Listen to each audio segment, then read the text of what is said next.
Assalamualaikum warahmatullahi wabarakatuh. Om Swastiastu. Namo Buddhaya. Salam kebajikan. Shalom. Halo semuanya.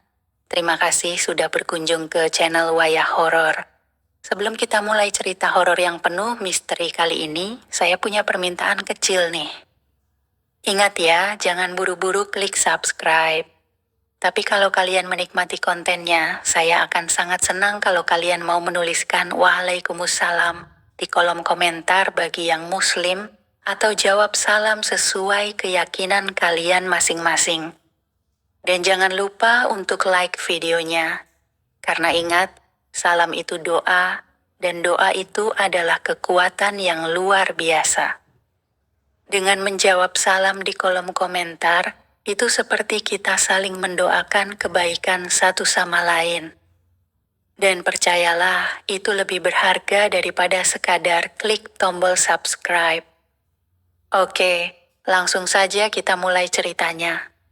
Selamat menyimak, nama saya Rian. Umur saya 32 tahun. Saya tinggal di sebuah desa kecil di pinggiran Lamongan, Jawa Timur. Saya seorang pekerja harian, tapi kalau malam, apalagi malam minggu, hobi saya cuma satu, mancing. Buat saya, mancing itu kayak pelarian dari penatnya hidup. Duduk di tepi sungai, suara jangkrik nyaring, air yang tenang, dan harapan pancingan dapat ikan besar, itu semua bikin hidup terasa damai. Ada satu tempat favorit saya, Sungai Blorong. Letaknya agak jauh dari desa, harus naik motor melewati kebun bambu, terus jalan kaki sedikit masuk ke semak. Tapi tenang, tempat itu selalu sepi dan katanya banyak ikannya. Tapi ya itu, katanya juga banyak yang nggak berani mancing di situ malam-malam. Sungai itu angker leh, kata Pak De saya waktu dulu. Wong ilang pernah ditemukan mengapung di situ. Matanya melotot, tangannya kayak megang pancing. Saya cuma ketawa waktu itu. Pak D, itu cuma mitos biar nggak ada yang rebutan tempat mancing kali. Saya nggak percaya yang begituan. Sampai satu malam minggu, saya bawa kopi, senter kepala, dan joran kesayangan. Saya nyalakan motor, dan dengan santai melaju ke Sungai Blorong. Di tengah perjalanan, udara dingin tiba-tiba jadi lebih menusuk dari biasanya. Tapi saya pikir itu cuman karena saya lupa bawa jaket. Begitu sampai di pinggir sungai, suasananya aneh. Biasanya jangkrik ramai, malam itu sunyi. Air sungai juga tenang, tapi terlalu tenang. Seperti nggak mengalir. Saya sempat ragu. Tapi ya sudahlah, niat mancing udah di kepala. Saya pasang umpan, lempar kail, dan duduk. Lama nggak ada yang nyangkut. Tapi yang aneh, saya ngerasa kayak ada yang duduk di samping saya. Saya noleh ke kanan, kosong. Saya noleh ke kiri, juga kosong. Tapi perasaan itu makin kuat. Dan aroma wangi bunga melati tiba-tiba menyeruak entah dari mana. Padahal saya di tengah sungai, nggak ada kebun bunga, nggak ada rumah juga di dekat situ. Saya mulai nggak enak, tapi saya masih tetap duduk pura-pura tenang. Dan di saat itulah, pancing saya tiba-tiba bergerak sendiri. Bukan ditarik ikan, tapi seperti ditarik orang. Saya refleks pegang gagangnya. Berat banget. Dan dari ujung mata saya lihat sesuatu berdiri di seberang sungai. Putih, tinggi, diameter. Awalnya saya pikir itu karung. Tapi karung gak mungkin berdiri sendiri, apalagi bergoyang pelan, kayak melambai. Saya tarik senter ke arahnya. Dan saat cahaya menyorot, saya lihat sosok itu, pocong. Matanya bolong, wajahnya pucat. Dan saya masih nggak habis pikir, dia juga pegang joran mancing. Saya nggak langsung lari. Badan saya kaku, Tangan gemetar, mata tak lepas dari sosok itu. Dia berdiri di seberang sungai, diam, enggak bergerak, tapi matanya menatap lurus ke arah saya. Bukan cuma itu, dia benar-benar megang joran, sama seperti saya. Tapi yang bikin bulu kuduk saya berdiri habis-habisan adalah jorannya bergerak. Entah apa yang dia pancing, tapi ujung senarnya turun ke air, dan saya bisa lihat air di sekitar senarnya berdarah. Saya langsung mundur pelan, sambil tetap menyorotkan senter. Tapi ketika senter saya bergeser sedikit dan kembali lagi ke arah pocong itu, dia sudah nggak ada. Hilang. Begitu saja. Saya berdiri. Jantung saya rasanya mau copot. Saya ambil barang-barang saya seadanya dan buru-buru mau pergi. Tapi pas saya balik badan, sosok itu udah berdiri di belakang saya. Dekat banget, bau busuk dan anyir darah langsung nyerang hidung saya. Ngapain kowe ganggu jatahku? Suara itu berat, tapi jelas. Suara dari sosok pocong itu. Saya nggak tahu dia bicara lewat mulut atau langsung ke kepala saya. Tapi suara itu masuk dan menusuk. Saya nggak kuat. Saya teriak sekencang-kencangnya dan lari ke arah motor. Tapi anehnya, jalan setapak yang saya lewati tadi siang, hilang. Saya lari, terus dan terus. Tapi yang saya temui hanya sungai lagi dan lagi. Seolah-olah saya berputar-putar di tempat yang sama. Dan di setiap sudut sungai itu, ada pocong duduk. Semuanya mancing. Mereka nggak menyerang, cuman duduk, diam, kayak menunggu. Dan yang bikin gila, semua mata mereka ngelirik ke arah saya. Semua serentak. Saya jatuh, napas ngos-ngosan, pingin pingsan. Dan saat itu, saya dengar suara ibu saya. Rian, Rian bangun, kamu kenapa? Saya melek. Saya udah ada di depan rumah, tidur di atas tikar. Motor saya ada di sebelah saya, masih lengkap. Saya pikir itu mimpi. Tapi begitu saya berdiri, kaki saya basah kuyup penuh lumpur sungai. Dan di kantong jaket saya, ada umpan pancing yang saya nggak pernah beli. Busuk, tapi ada bekas gigitan ikan. Setelah kejadian itu, saya jadi orang yang beda. Saya nggak bisa tidur nyenyak. Setiap malam selalu mimpi yang sama. Duduk mancing di sungai itu, dikelilingi pocong. Mereka diam, tapi satu persatu mulai bicara. Kowe gantian saiki, darahmu kuat, umpanmu hidup. Sampeyan nyambut jatah sing salah. Saya bangun tengah malam dengan badan basah kuyup dan telapak kaki penuh lumpur. Padahal saya tidur di dalam kamar, pintu dan jendela tertutup rapat. Ibu mulai curiga. Kamu kenapa, Rian? Sering ngelindur, ngomong sendiri. Semalam kamu teriak-teriak, katanya, ampuni saya. Saya cuma bisa jawab, gak apa-apa, Bu. Padahal dalam hati saya ketakutan setengah mati. Saya mulai tanya-tanya ke tetangga yang lebih tua. Ada satu pakde namanya Pak Min. Mantan juru kunci pemakaman tua di ujung desa. Beliau pernah jaga tanah di daerah sungai tempat saya mancing.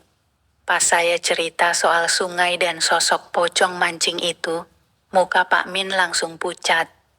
Nduk, opo kowe mancing nang kali Blumbang Sungsang? Saya ngangguk. Pak Min langsung geleng-geleng, suaranya lirih. Astagfirullah. Arek-arek saiki pancen nekat. Kali Blumbang Sungsang kui ora sakadar kali, le. Kui tempat pelarungan tumbal saka zaman penjajahan. Wong sing ora nampak jenazahe, ditimbun nang kono, rohe ora tenang. Saya tercengang. Maksudnya, Pak?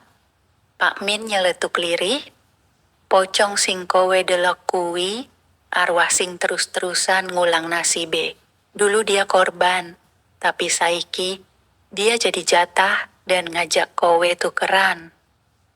Saya cuman bisa menelan ludah, nggak bisa mikir. Tapi satu hal yang bikin saya tambah merinding, pas saya tanya, "Pak, kenapa mereka bawa joran juga ya?" Pak Min cuma jawab sambil ngelirik tajam. "Sebab sing dipancing saiki, nyawamu, Le." Setelah malam itu, saya mutusin buat gak mancing dulu. Tapi semakin saya hindari, semakin sering mimpi buruk itu datang. Setiap saya pejamkan mata, saya melihat diri saya, duduk sendirian di pinggir sungai. Tapi airnya hitam, pekat. Dan dari permukaan air itu, muncul satu persatu kepala pocong, hanya kepala. Mereka mengelilingi saya. Satu dari mereka mendekat, pelan tapi pasti. Dia bisik di telinga saya. "Wis wayahe, Le. Saiki giliranmu sing narik." Saya terbangun sambil teriak, napas ngos-ngosan, keringat dingin, dan saya lihat sesuatu yang bikin saya nyaris pingsan. Joran saya berdiri sendiri di pojokan kamar, menghadap ke jendela yang terbuka. Padahal saya sudah simpan itu alat di gudang belakang di gembok. Saya buru-buru ke kamar ibu, tapi dia malah tampak bingung. "Loh, kenapa Rian? Kamu tidur di kamar kan tadi? Tapi joran itu sudah di kamarmu sejak sore loh." Saya nggak ngerti. Apakah ibu mulai ke bawah juga? Keesokan harinya saya nekat kembali ke rumah Pak Min. Saya minta dijelasin semuanya. Kali ini, saya bawa juga joran itu. Pas saya buka dari kain penutupnya, Pak Min langsung mundur 2 langkah. "Jorane wis diisi." "Le." Saya kaget. "Diisi?" Maksudnya, Pak Min duduk, lalu cerita panjang. Kali Blumbang Sungsang bukan sekadar sungai. Dahulu ada ritual larung nyawa di sana. Orang-orang zaman dulu percaya, buat jaga tanah dan hasil bumi harus dikasih tumbal, tapi nggak semua jasad dikubur. Ada yang dihanyutkan hidup-hidup dengan tubuh terikat batu. Roh mereka menuntut. Saya menelan ludah. "Lalu joran ini?" Pak Min menatap saya dalam-dalam. "Joran itu milik pemancing terakhir yang hilang tahun 2006. Nggak pernah ditemukan jasadnya. Waktu itu dia mancing malam-malam, sendirian, persis seperti kamu." Saya ngerasa darah saya turun semua ke kaki. Jadi joran yang saya temukan di pinggir sungai malam itu, bukan joran sembarangan. Itu joran milik orang yang mungkin belum meninggal secara sempurna. Sejak saat itu, saya selalu merasa diikuti. Setiap bayangan gelap di dinding, saya kira pocong itu. Setiap suara air tetesan dari keran, saya kira itu bunyi kail masuk air. Dan malam itu, saya benar-benar dihantui. Saat saya menoleh ke kaca di ruang tamu, saya lihat bayangan seseorang berdiri di belakang saya, lengkap dengan kain kafan, tanpa wajah. Tangannya menunjuk ke arah joran yang kini kembali berada di tangan saya. Saya nggak sadar, kapan saya ambil joran itu lagi. Saya pegang erat-erat sambil berdoa, berharap ini semua hanya mimpi, tapi jari saya berdarah. Dari kail yang menancap, ada rambut halus menggantung di ujungnya, rambut manusia. Sejak malam itu, saya nggak bisa tidur tenang. Setiap memejamkan mata, saya seperti kembali ke pinggir sungai itu. Aroma anyir darah, angin dingin yang menusuk, dan suara kail dijatuhkan ke air terus menghantui. Yang lebih parah, joran itu sekarang seperti menempel di tangan saya. Mau saya buang, tiba-tiba besok paginya sudah kembali di pojok kamar.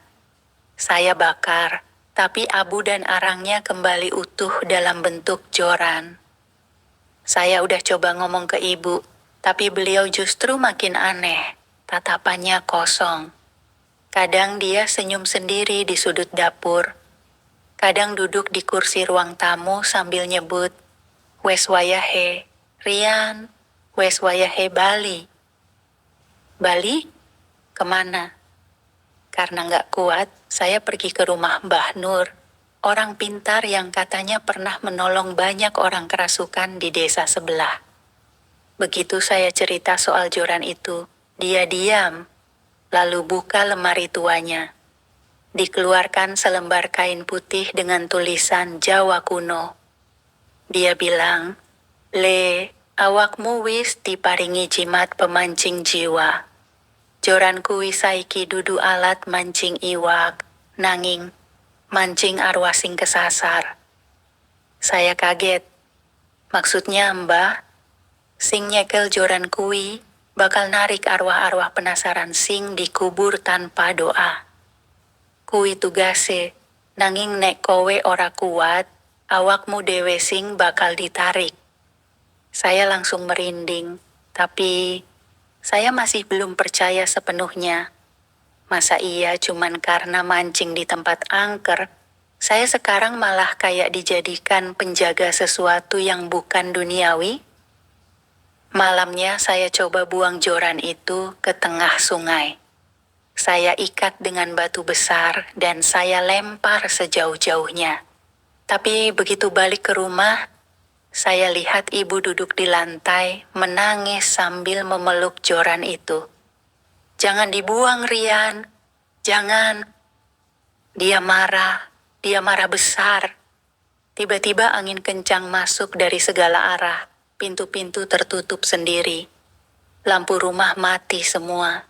Dan dari arah dapur ada suara air menetes. Tik, tik, tik. Saya dekati dengan senter. Dan apa yang saya lihat membuat saya nyaris roboh. Dinding dapur dipenuhi tulisan darah. "Gantian, sekarang kamu yang mancing." Saya pingsan malam itu. Paginya, saya sudah ada di pinggir sungai, tanpa tahu bagaimana bisa sampai ke sana. Di tangan saya, joran itu tergenggam erat, dan benangnya terulur jauh ke tengah air yang tenang. Angin berhembus dingin. Tiba-tiba, joran saya ditarik. Kencang. Saya panik. Pegangan saya nyaris lepas, tapi entah kenapa tangan saya nggak bisa lepas dari gagangnya. Seperti dilem. Saya terpaksa ikut narik, dan waktu saya tarik habis-habisan, kailnya naik perlahan. Lalu, dari permukaan air, keluar sesuatu yang membungkus kepala seseorang. Seperti plastik hitam, tapi ketika saya buka, ternyata itu kain kafan. Wajahnya, wajah saya sendiri. Aku mundur beberapa langkah waktu melihat wajahku sendiri muncul dari dalam kain kafan itu. Matanya terbuka, menatap lurus ke arahku, seolah memohon sesuatu atau mungkin memperingatkan. Aku coba kabur, lari sekencang-kencangnya dari sungai itu, tapi kakiku berat, seperti lumpur sungai menggenggam betis hingga lututku. Air sungai yang biasanya tenang mendadak bergolak, seperti ada sesuatu yang mengejarku dari dalam. Sampai akhirnya, beruak. Sesuatu menarikku masuk ke dalam air. Aku tenggelam, gelap, dingin, sunyi. Dan saat aku buka mata, aku sudah berdiri di pemakaman tua, tapi bukan pemakaman yang kukenal. Ini seperti dunia lain. Makam-makamnya berjajar tanpa nama. Tanahnya basah dan kabut pekat menyelimuti udara.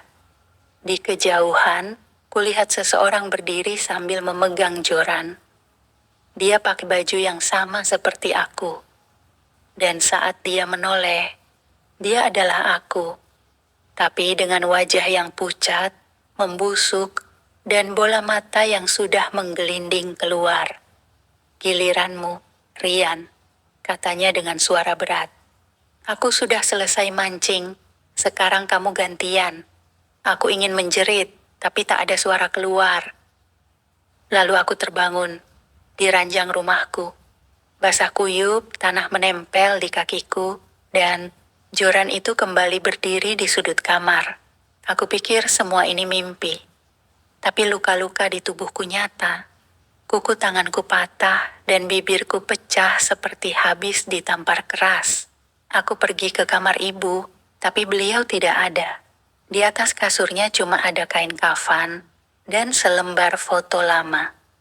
Foto seorang perempuan dengan wajah yang sama seperti ibu, tapi fotonya bertanggal 1983. Padahal, ibu baru berumur 45 tahun sekarang. Hari-hariku makin absurd. Setiap malam aku seperti tertarik kembali ke sungai. Tanganku bergerak sendiri, menyiapkan kail. Kaki melangkah seperti dihipnotis, dan yang lebih mengerikan, setiap kali kail itu dilempar ke sungai, ada sesuatu yang selalu tersangkut. Terkadang tangan manusia, kadang kepala. Pernah sekali aku menarik sebuah boneka kecil yang basah dan berlumut, tapi begitu aku pegang, dia tertawa. Aku putus asa. Sampai suatu malam, suara dari balik jendela memanggil, "Rian, awakmu isih bisa metu. Ning kudu wani mbayar." Aku masih bisa keluar, tapi harus berani membayar. Aku buka jendela, dan kulihat sosok tua dengan sorban putih lusuh, berdiri sambil membawa lentera. Dia menunjuk ke arah sungai, lalu berkata, "Ana jenazah sing durung di pangan bumi. Kuwiseng narik awakmu bali terus. Kudune awake dewe kubur ke benar, ben ora nuntut." Ada jenazah yang belum diterima bumi, itu yang terus menarikmu kembali. Kita harus menguburkannya dengan layak, agar tak menuntut. Aku mengangguk, meski jantungku seperti pecah karena takut. Sosok tua itu menghilang di telan kabut. Dan malam itu juga, aku kembali ke sungai. Untuk menggali sesuatu yang seharusnya sudah dikuburkan. Aku kembali ke tepi sungai malam itu dengan sekop tua yang kupinjam dari rumah Pak RT. Langit mendung, tapi bulan sempat muncul sejenak, seperti ingin menyaksikan dosa yang akan kuungkap malam itu. Langkah kakiku berat, bukan karena takut, tapi karena aku merasa seperti sedang diawasi. Air sungai malam itu lebih tenang dari biasanya. Tidak ada suara jangkrik, tidak ada suara kodok, hening. Tapi di balik hening itu ada tekanan. Udara terasa berat membuat dadaku sesak. Aku mulai menggali di titik di mana aku sering menangkap bagian-bagian tubuh manusia dengan kailku. Awalnya cuma tanah basah, lalu akar. Tapi semakin dalam aku menggali, bau busuk mulai menyengat. Dan akhirnya, cengkeraman dingin menyentuh pergelangan tanganku. Tanganku refleks terlepas dari sekop. Aku mundur, jatuh terduduk. Dari dalam lubang itu, sepasang tangan pucat mencuat, menarik sesuatu ke atas. Itu adalah tubuh wanita. Bajunya sobek, rambutnya panjang berlumut, wajahnya familiar. Itu wajah ibuku. Tapi ini tidak masuk akal. Ibuku masih hidup. Atau aku pikir begitu. Wanita itu perlahan duduk, lalu memandang ke arahku dengan tatapan kosong. "Rian, awakmu wes lali janji? Sudah lupa janjimu? Kowe wis mancing ning banyu, ning kowe ora mancing awakku, metu saka lemah. Kau mancing di sungai tapi tidak pernah memancingku keluar dari tanah." Aku gemetar. Suara wanita itu bukan suara ibu, tapi seperti ribuan suara bersatu jadi satu. Aku hampir pingsan, tapi sebuah lentera menyala dari arah belakang. Sosok kakek tua bersorban putih yang semalam muncul di jendelaku, kini berdiri dengan tatapan serius. Kubur awake, nganggo doa sing bener. Biyen awakmu ngguyu, saiki awakmu kudu tanggung jawab. Kuburkan dia dengan doa yang benar. Dulu kau menertawakan, sekarang kau harus bertanggung jawab. Tanganku gemetar waktu mulai menggali lagi. Tapi kali ini bukan untuk mengusik, melainkan untuk mengistirahatkan. Aku tarik kain kafan dari dalam ransel yang dibawa kakek tua itu. Dia membantuku membungkus jasad wanita itu dengan benar. Dan sebelum kami timbun, kakek itu berdoa panjang. Entah apa artinya, tapi tiap kalimatnya membuat angin seolah berdesir lirih seperti mengangguk. Begitu jasadnya selesai dikubur, angin berhenti. Bau busuk hilang, dan sungai itu mulai berbunyi kembali. Kodok berbunyi, jangkrik bernyanyi, dan yang paling penting aku merasa bebas. Tapi kebebasanku tidak bertahan lama, karena malam harinya ibuku tidak ada di rumah. Dan di ruang tengah ada secarik kertas bertuliskan, "Terima kasih Rian, aku sudah tenang sekarang, tapi kamu belum tahu semuanya." Malam itu aku lari keluar rumah, menelusuri jalan kampung sambil memanggil-manggil nama ibu. Bu, ibu di mana? Tak ada jawaban, tak ada suara. Yang ada hanya angin malam yang menusuk dan gemerisik daun seperti bisikan yang tak kupahami. Aku kembali ke rumah.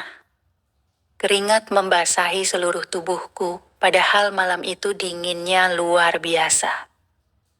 Di ruang tengah, kertas itu masih tergeletak di lantai.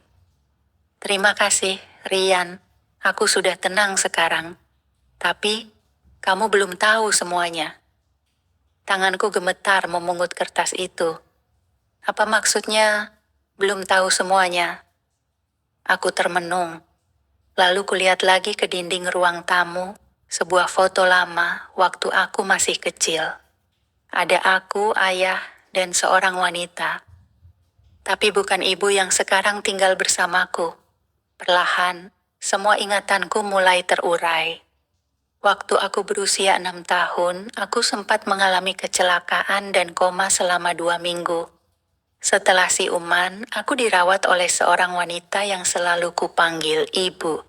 Tapi sebenarnya, aku tidak pernah benar-benar ingat wajah ibuku sebelum itu.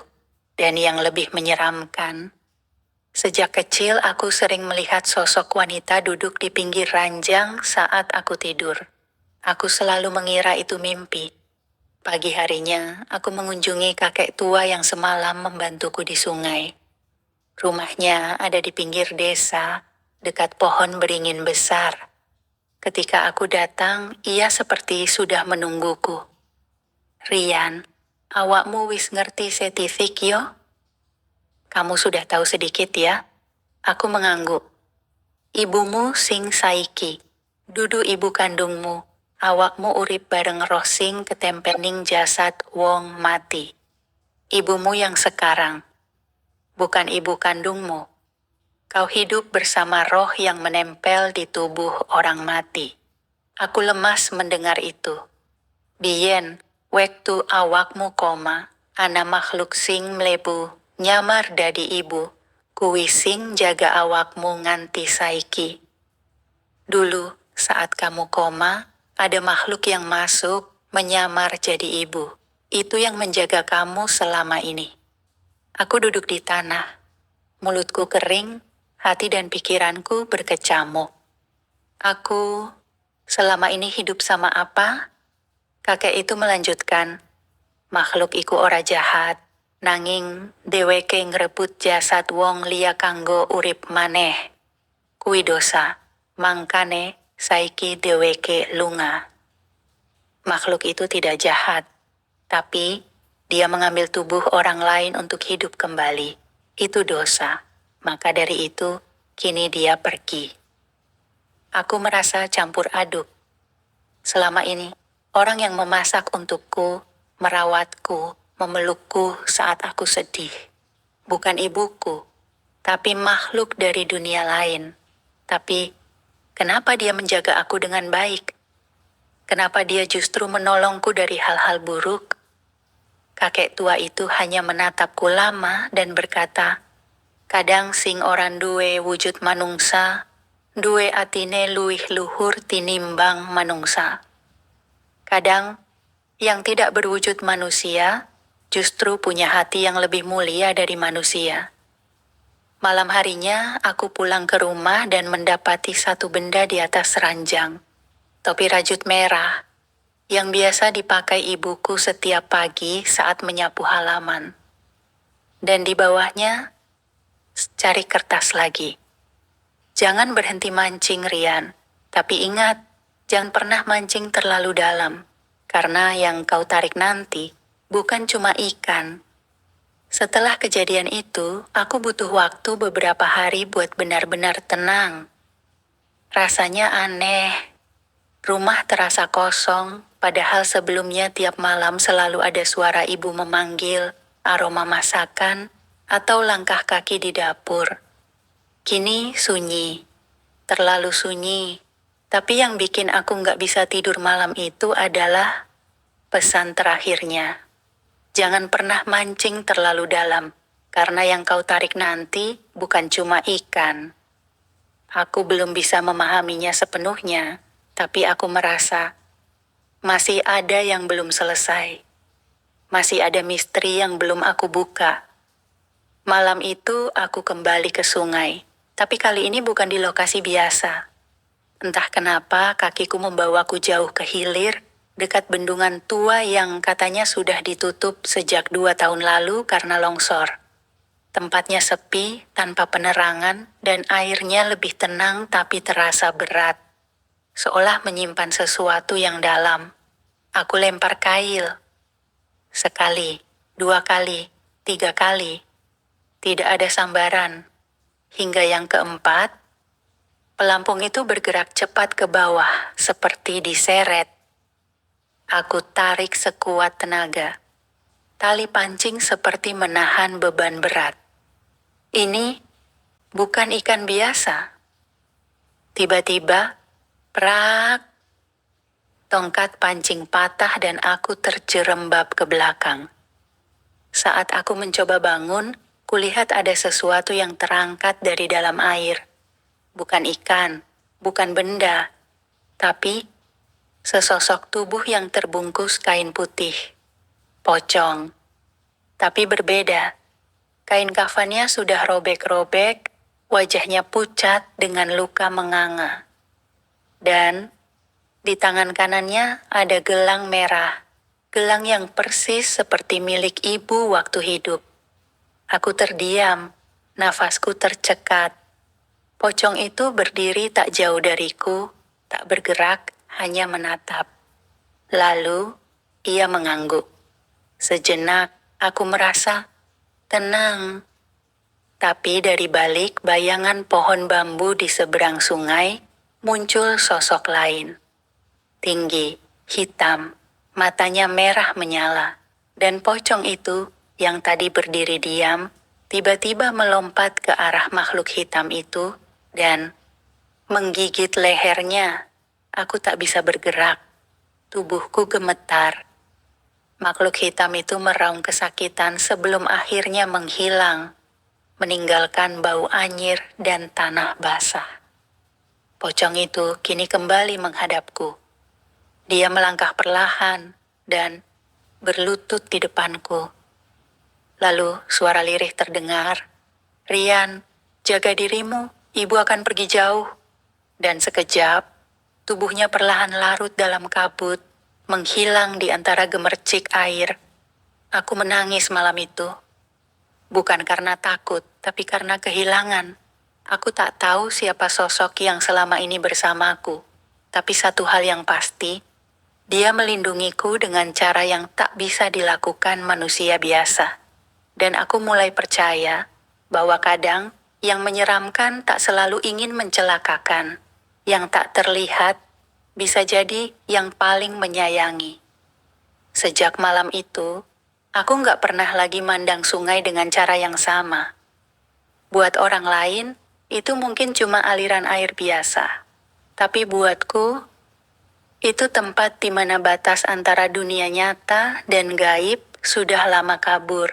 Aku pikir setelah kepergian pocong yang ternyata adalah wujud penjaga, entah itu arwah ibu atau bukan, semua akan kembali normal. Tapi ternyata tidak. Beberapa malam setelah kejadian itu, aku mulai dapat mimpi yang aneh. Mimpi tentang seorang pria tua yang duduk di pinggir sungai, memandangi air yang merah seperti darah.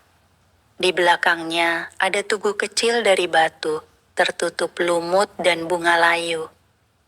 Setiap kali aku coba dekati tugu itu, pria tua itu akan menoleh dan berkata, "Ojo dibuka le, kon durung ngerti kabeh."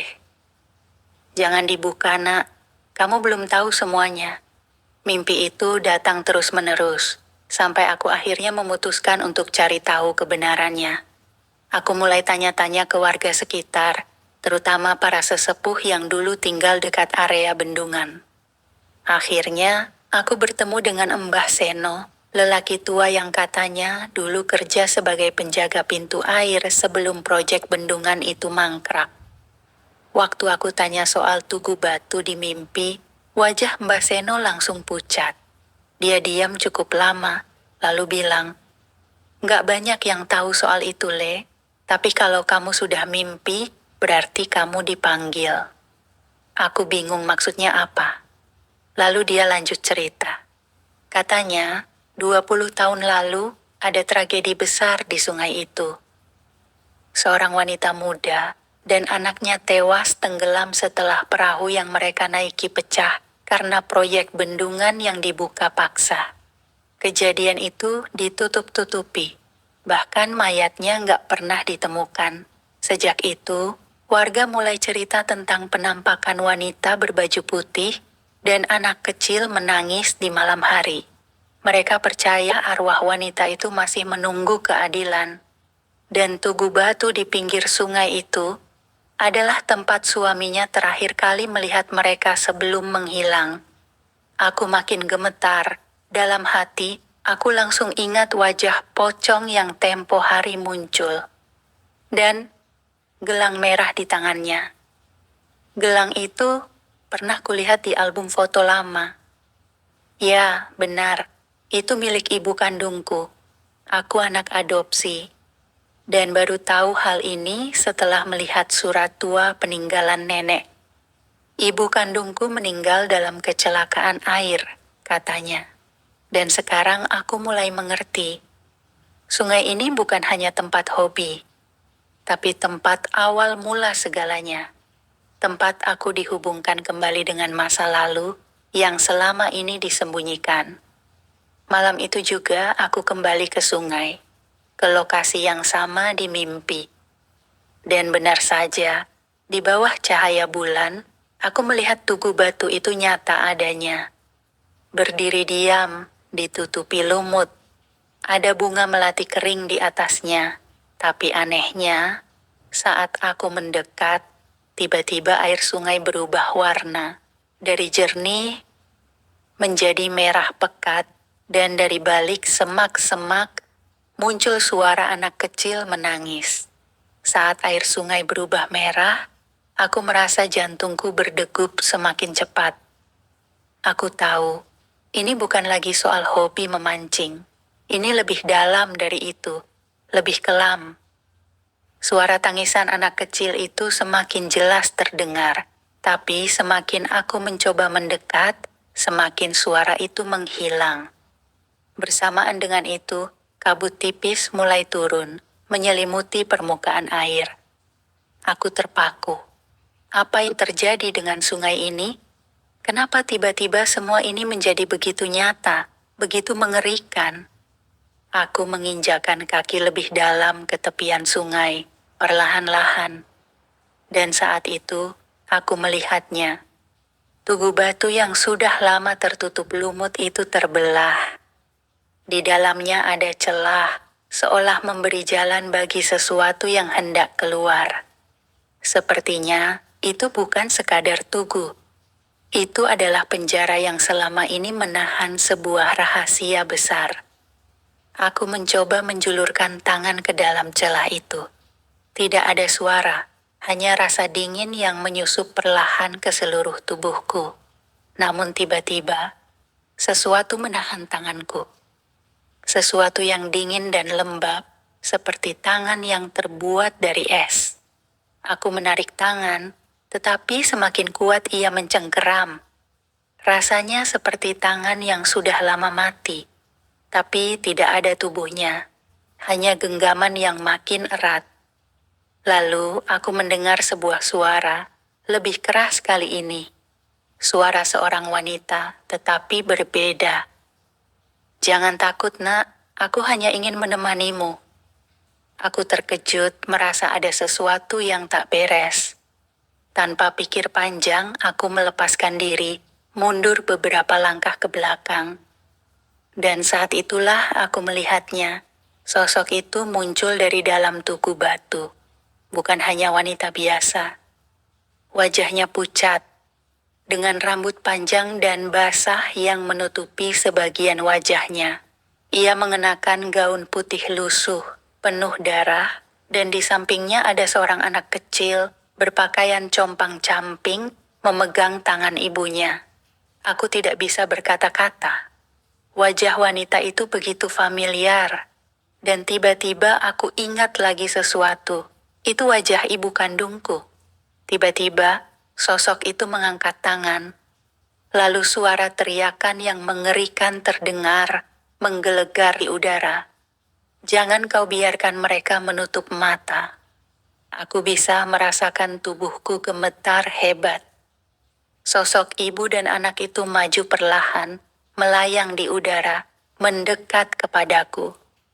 Aku merasa seperti terhisap ke dalam pusaran waktu yang tak bisa dihentikan. Kalian tahu, aku sempat berpikir ini mungkin hanya sebuah mimpi buruk. Tapi kenyataannya, ini semua nyata. Mereka tidak datang untuk menakut-nakuti, mereka datang untuk memberitahu sebuah kebenaran. Nak, kamu harus tahu siapa yang sebenarnya telah mengkhianati kami. Aku memandang dengan mata penuh kebingungan. Siapa, Bu? Siapa yang mengkhianati? Aku tak bisa mengeluarkan suara karena tenggorokanku terasa seperti terkunci. Sosok ibu itu menatapku dalam-dalam. "Tunggu sampai waktunya, dan kamu akan melihat siapa yang membiarkan kami terdampar di dunia ini tanpa ada yang peduli." Dan tiba-tiba sosok itu menghilang, bersama dengan anak itu. Menghilang begitu saja, tanpa jejak. Aku berdiri di sana, keringat dingin mengalir deras di wajahku. Aku merasa seperti baru saja diterpa oleh badai besar. Tidak ada kata yang bisa keluar, hanya rasa bingung dan takut yang terus menggerogoti. Aku tahu aku tidak bisa kembali ke kehidupanku yang biasa. Tapi ada satu hal yang kini ada di benakku, apa yang sebenarnya terjadi di masa lalu. Kenapa ibu kandungku dan anaknya harus meninggal begitu tragis di sungai ini? Dan kenapa aku merasa seperti dia memanggilku untuk menyelesaikan sesuatu yang belum selesai? Pagi itu, aku merasa seperti baru terbangun dari mimpi panjang yang penuh dengan bayang-bayang dan pertanyaan. Meskipun malam kemarin penuh dengan hal-hal yang tak bisa aku jelaskan, aku tahu satu hal, aku harus menemukan jawabannya. Aku tidak bisa membiarkan semuanya tetap menjadi misteri. Keesokan harinya, aku pergi ke rumah Mbah Seno lagi.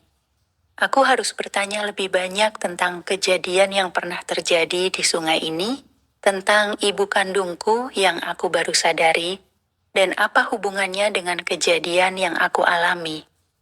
Mbah Seno sudah tua, namun kata-katanya masih tajam.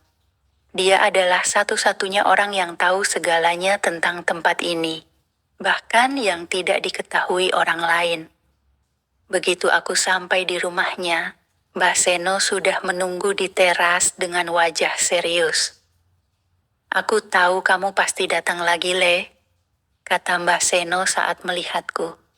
"Ada sesuatu yang harus kamu tahu." Aku duduk di depan Mbah Seno, menunggu dengan hati berdebar-debar.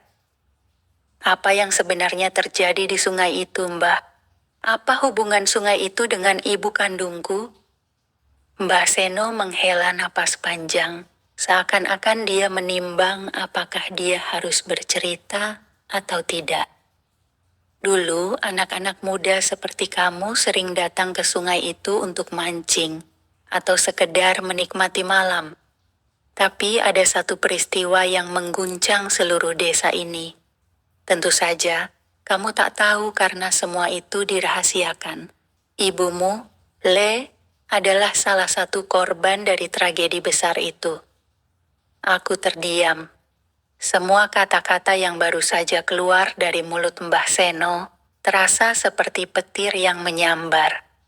"Kenapa semua ini ditutup-tutupi?" Tanyaku hampir tak percaya. "Karena ada yang tak ingin masa lalu itu terbongkar, Nak. Ada orang-orang yang berkuasa di balik tragedi itu. Mereka tak ingin ada yang tahu bahwa sungai itu bukan tempat biasa." Aku semakin bingung. Aku merasakan ada kegelapan yang lebih besar dari yang aku bayangkan. Sesuatu yang lebih dari sekadar kehadiran pocong atau suara-suara gaib di sungai itu. Lalu, apa yang harus aku lakukan, Mbah? Aku harus tahu kebenarannya. Mbah Seno menatapku tajam, seolah-olah dia sedang mempersiapkan diriku untuk sebuah perjalanan yang lebih berat dari yang aku kira. "Pergilah ke tempat itu lagi, tapi kali ini, jangan hanya mendengarkan suara. Lihatlah dengan matamu sendiri, dan cari tahu siapa sebenarnya yang menyembunyikan rahasia itu. Karena jawabannya ada di sana." Aku merasa seperti ada sesuatu yang menuntutku untuk kembali ke sungai itu. Malam itu, aku pergi lagi, lebih yakin dari sebelumnya bahwa aku harus menemukan jawabannya.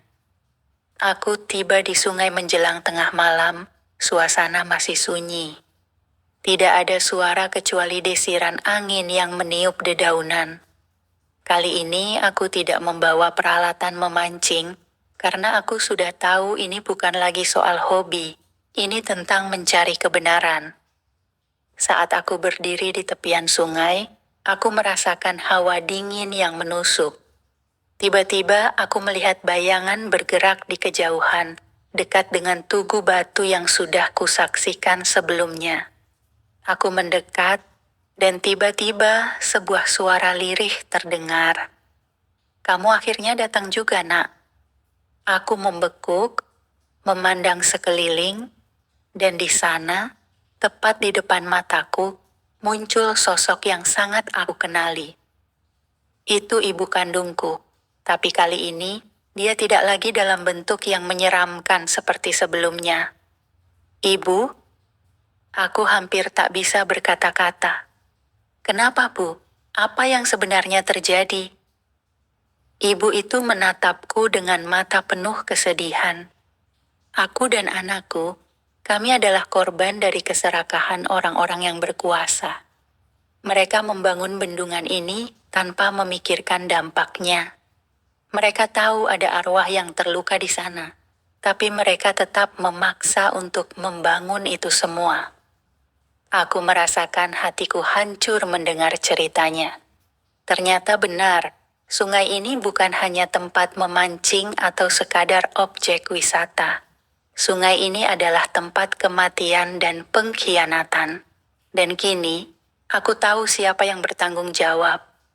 "Apa yang harus aku lakukan sekarang, Bu?" Tanyaku hampir putus asa. Ibu itu mendekat dan berkata, "Jangan biarkan mereka lolos begitu saja. Sebarkan kebenaran ini. Hanya dengan itu, mereka akan mendapatkan balasan yang setimpal." Dan tiba-tiba, sosok ibu itu menghilang begitu saja, seperti kabut yang terbawa angin. Aku berdiri di sana, memandangi sungai yang kembali tenang. Aku tahu sekarang apa yang harus aku lakukan. Ini bukan hanya tentang hobi mancing atau mistisnya sungai ini. Ini tentang keadilan. Setelah pertemuan yang tak terduga dengan ibu kandungku di tepi sungai malam itu, aku merasa sebuah beban besar menggelayuti hatiku. Semua yang aku alami sebelumnya, suara aneh, sosok pocong yang mengikutiku, serta kejadian-kejadian menyeramkan lainnya, ternyata bukan hanya kebetulan belaka. Itu semua berhubungan erat dengan rahasia yang selama ini tersembunyi di balik keberadaan sungai ini. Aku tidak bisa lagi berdiam diri. Aku harus mengungkapkan kebenaran. Namun, aku tahu ini tidak akan mudah. Ada orang-orang yang berkuasa yang mungkin tidak ingin rahasia ini terbongkar.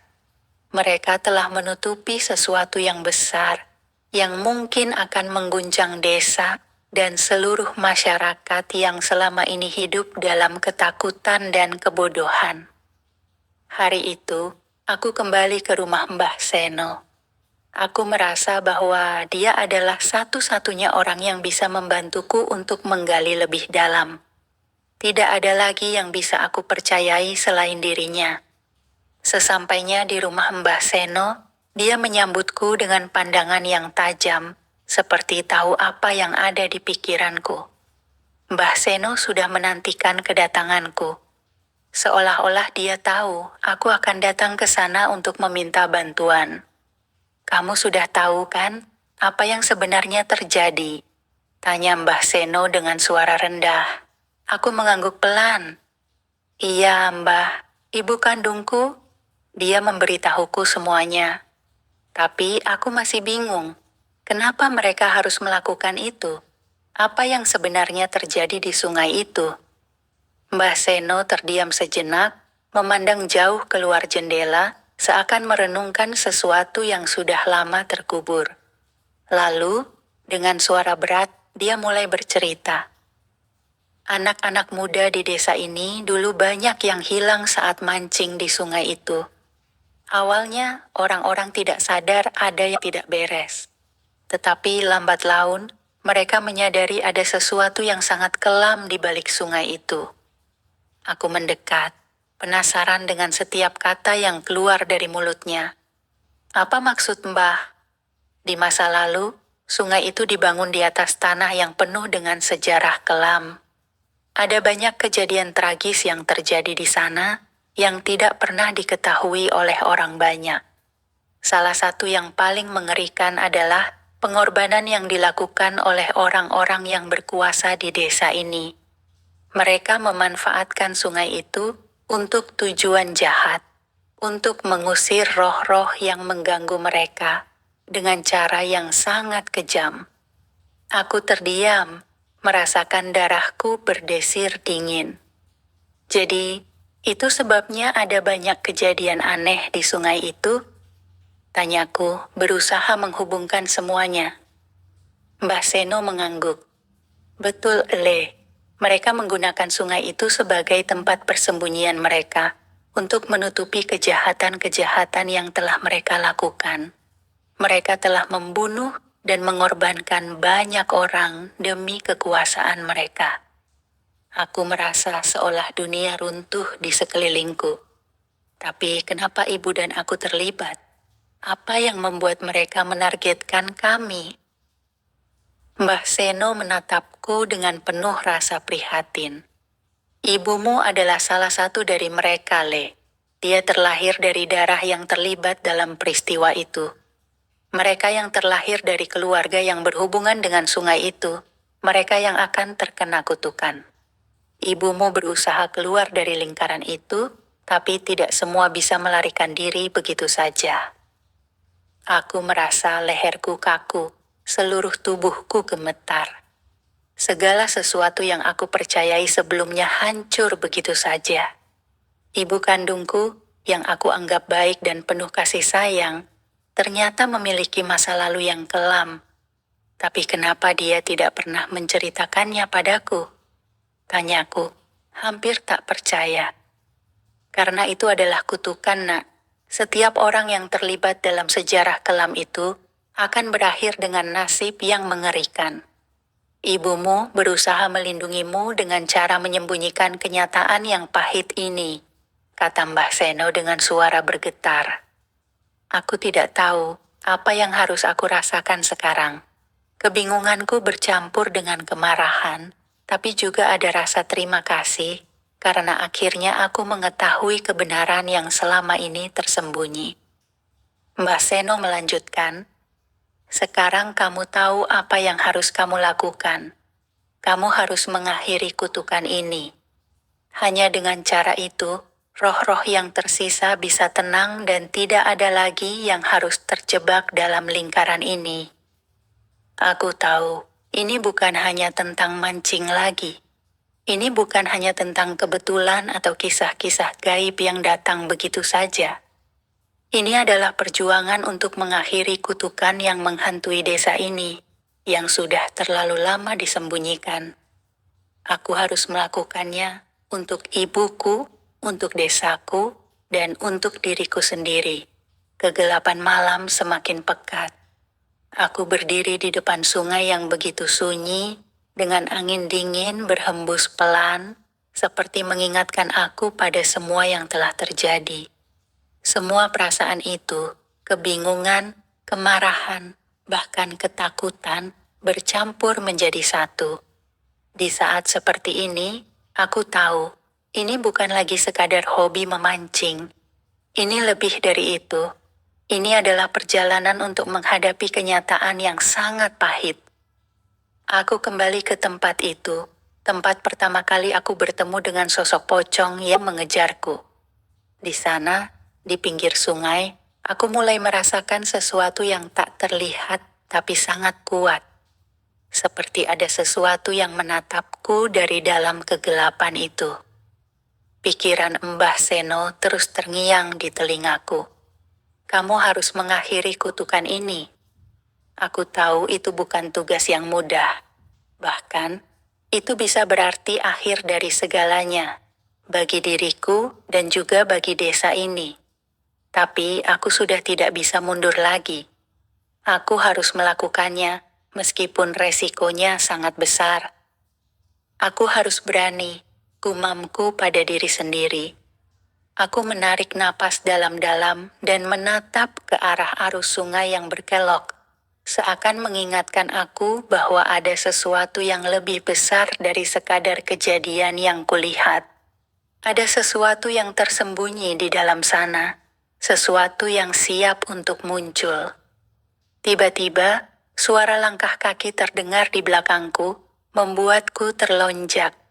Aku menoleh, dan betapa terkejutnya aku ketika melihat sosok itu. Ibu kandungku yang sudah lama hilang. Tapi kali ini, dia berbeda. Wajahnya pucat, matanya tampak kosong, seakan tidak ada lagi kehidupan di dalamnya. Ibu, suaraku serak. Aku tidak tahu apakah aku sedang bermimpi atau benar-benar melihatnya. Aku minta maaf, Le, katanya dengan suara yang hampir tidak terdengar. Aku tidak bisa keluar dari semua ini. Mereka sudah menarikku ke dalam kutukan ini. Sekarang giliranmu. Aku merasa tubuhku lemas, tapi aku mencoba untuk tetap berdiri tegak. Tidak, Bu, aku tidak akan terjebak seperti yang mereka inginkan. Ibu hanya terdiam, matanya penuh penyesalan, namun tetap tampak seperti terperangkap dalam dunia lain, dunia yang tidak bisa dijangkau oleh manusia biasa. Saat itulah aku menyadari, ibu bukanlah ibu yang dulu aku kenal. Dia sudah terikat dengan sesuatu yang lebih gelap, dan mungkin dia juga tidak punya pilihan. Kamu harus menghancurkan apa yang ada di dalam sungai itu, kata ibu dengan suara parau. Hanya itu cara untuk mengakhiri semua ini. Keluarga kita terikat pada sungai ini. Tanpa itu, kita tidak akan pernah bebas. Aku merasa seolah dunia ini menjeratku dalam jaringannya. Setiap kata yang diucapkan ibu semakin mengikat pikiranku.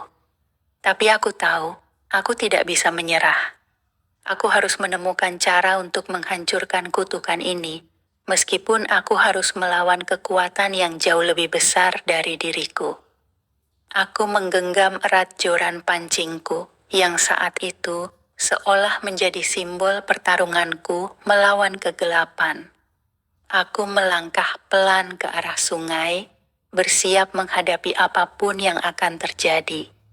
Suara air yang mengalir seakan menjadi saksi bisu dari semua peristiwa yang telah terjadi. Dan kini, aku harus menuntaskan segalanya. Saat aku semakin mendekat, sebuah suara tiba-tiba memanggil namaku dari dalam kegelapan. Le, kembalilah, ini bukan tempatmu. Suara itu begitu familiar. Aku menoleh dan kembali terkejut. Sosok pocong yang telah mengejarku beberapa waktu lalu muncul dari balik pepohonan.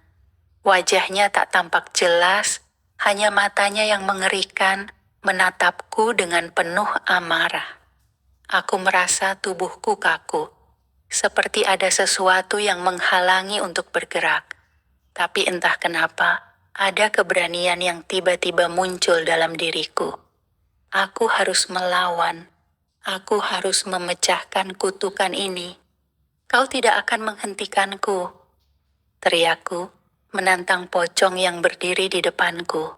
Pocong itu tertawa, tawa yang begitu menyeramkan, seakan mengetahui bahwa aku hanyalah seorang manusia yang tak bisa melawan kekuatan yang ada di depanku. Namun, aku tetap teguh. Aku menarik napas panjang dan mengangkat joran pancingku tinggi-tinggi, seolah menantang kegelapan itu untuk mendekat. Dan tiba-tiba, saat aku melemparkan pancinganku ke dalam sungai, ada suara ledakan keras, disusul dengan riak air yang luar biasa. Sesuatu yang sangat besar, yang berada di bawah permukaan, terangkat ke atas. Aku menatap ke arah sungai dengan penuh ketegangan, menyadari bahwa inilah saatnya, saat di mana kutukan itu harus dihentikan. Namun, saat air mulai tenang, ada sesuatu yang lebih mengerikan muncul, sosok besar yang seolah keluar dari dasar sungai. Itulah saatnya aku harus berjuang. Tidak ada lagi jalan mundur. Sungai itu mulai bergelora lebih hebat dari sebelumnya.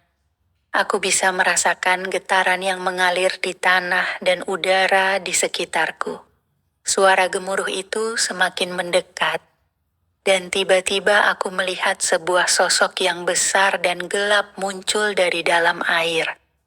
Sosok itu bukanlah pocong yang biasa aku lihat, tapi sesuatu yang lebih besar, lebih menakutkan. Aku mundur selangkah, dan tanpa sadar mulutku terucap, "Apa itu?" Aku tidak tahu apakah aku berbicara pada diriku sendiri atau pada makhluk yang muncul itu.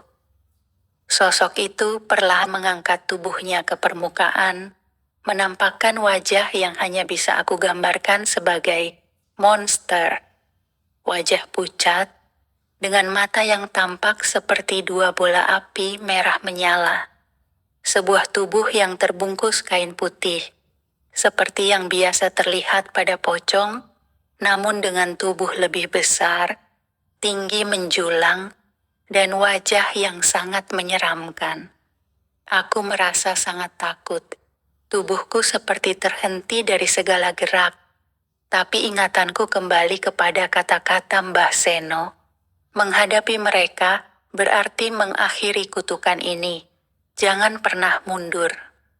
Aku tahu, ini adalah saat yang paling menentukan. Semua rasa takut yang kualami, semua perasaan gelisah yang aku rasakan sebelumnya, semuanya akan tergantung pada keputusan satu ini. Apakah aku akan melawan atau menyerah? Aku tidak bisa mundur.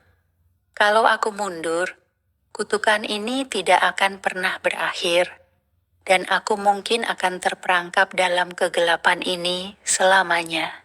Dengan sisa-sisa keberanian yang ada, aku mengangkat joran pancingku sekali lagi, dan dengan keras melemparkan kail pancing ke dalam sungai. Dan saat kail itu menyentuh air, sebuah ledakan besar mengguncang seluruh sungai. Sesuatu yang sangat besar mulai menarik joran pancingku dengan sangat kuat, dan aku hampir tidak bisa menahannya. Tiba-tiba, sosok yang sangat besar itu muncul lebih dekat, menyeringai padaku dengan mulut yang penuh dengan gigi tajam. Tanpa berpikir panjang, aku melompat ke dalam air, menarik pancing itu dengan segala kekuatan yang masih ada. Dan di saat itulah aku melihatnya, di bawah air, sosok besar yang selama ini menghantui desa, sebuah makhluk yang terperangkap dalam kutukan sungai. Aku harus menghancurkannya, kataku dalam hati, sambil menggenggam erat joran itu. Aku terus menarik pancing itu dengan segala daya, dan tiba-tiba tubuh makhluk itu mulai bergetar hebat, seperti mengalami kesakitan luar biasa. Sosok itu meraung, suaranya begitu mengerikan, namun aku terus menariknya. Aku bisa merasakan bagaimana tubuh makhluk itu mulai melemah. Wajah pucatnya semakin memudar, dan akhirnya tubuhnya terkulai ke dasar sungai, hilang ke dalam kegelapan. Namun, meskipun makhluk itu hilang, aku tahu ini bukanlah akhir dari segalanya. Aku merasa ada sesuatu yang berubah. Angin malam yang tadinya menakutkan kini terasa lebih tenang. Suara gemuruh yang tadi begitu menakutkan kini mulai reda. Aku menghembuskan napas panjang, merasa lega. Namun, saat aku menoleh ke belakang, aku melihat ibuku, yang kini sudah kembali seperti dulu, berdiri di sana, di pinggir sungai, dengan senyum yang penuh kelegaan. "Kamu sudah melakukannya, Le. Kita sudah bebas." Aku menatap ibu dengan penuh keharuan. Setelah semua yang terjadi, aku akhirnya bisa membebaskan diri dari kutukan yang telah mengikat keluargaku selama bertahun-tahun. Aku tidak hanya membebaskan diri, tapi juga desa ini. Pesan moral. Cerita ini mengajarkan kita tentang pentingnya keberanian untuk menghadapi ketakutan dan tantangan yang ada di depan mata. Kadang kita harus menghadapi hal-hal yang sangat sulit dan menyeramkan untuk bisa mendapatkan kebebasan dan kedamaian. Kutukan dalam hidup bukan selalu berarti sesuatu yang datang dari luar, tetapi bisa juga datang dari diri kita sendiri. Ketakutan, trauma, atau penyesalan yang terus menghantui. Namun, kita selalu punya pilihan untuk menghadapi dan mengubah nasib kita. Tidak ada yang lebih berharga selain berani menghadapi kenyataan, meskipun itu sangat menakutkan. Kadang, untuk menyelesaikan masalah besar dalam hidup, kita harus berani bertindak. Bahkan ketika jalan yang harus dilalui sangat gelap dan penuh rintangan. Keberanian itu, meskipun datang dengan harga yang mahal, selalu akan memberi kita kebebasan dan kedamaian sejati.